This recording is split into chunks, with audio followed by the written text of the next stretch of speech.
اعوذ باللہ من الشیطان الرجیم بسم اللہ الرحمن الرحیم عزیز طلبہ و طالبات السلام علیکم. امید ہے آپ سب خوش و خرم ہوں. کلاس 7 سبجیکٹ اردو ٹاپک ہمارا ہے ڈاک کا انوکھا ٹکٹ کے سوالات. پہلا سوال: بڑے لوگوں کے نام ڈاک ٹکٹ کیوں جاری کیے جاتے ہیں؟ جواب: بڑے آدمی کی یادگار بنانے کے لیے ڈاک اور تار محکمے ان کے نام ٹکٹ جاری کرتے ہیں. دوسرا سوال: حاجی کا معمول کیا تھا؟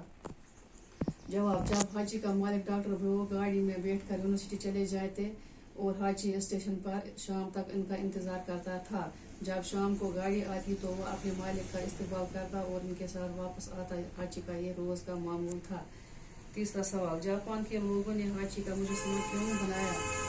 جواب: ایک اخباری نمائندے نے جب حاجی کی وفاداری کا مضمون اپنے اخبار میں شائع کیا تو وہ اخبار ملک کے کونے کونے میں پہنچ گیا، جس سے حاجی بے حد مقبول ہوا اور اسے دیکھنے کے لیے لوگوں کا تانتا بندہ رہا.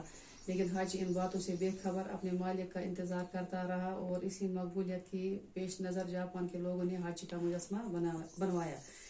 چوتھا سوال: جاپانیوں کے گیتوں اور نظموں میں کس کا نام زندہ ہے؟ جواب: جاپانیوں کے گیتوں اور نظموں میں حاجی کا نام اب بھی زندہ ہے.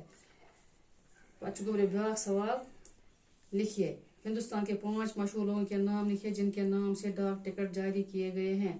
جواب: مہاتما گاندھی، پنڈت جواہر لال نہرو، سردار پٹیل، مولانا ابوالکلام آزاد اور رفیع احمد کدائی کے نام پر ڈاک ٹکٹ جاری کیے گئے ہیں. اللہ حافظ.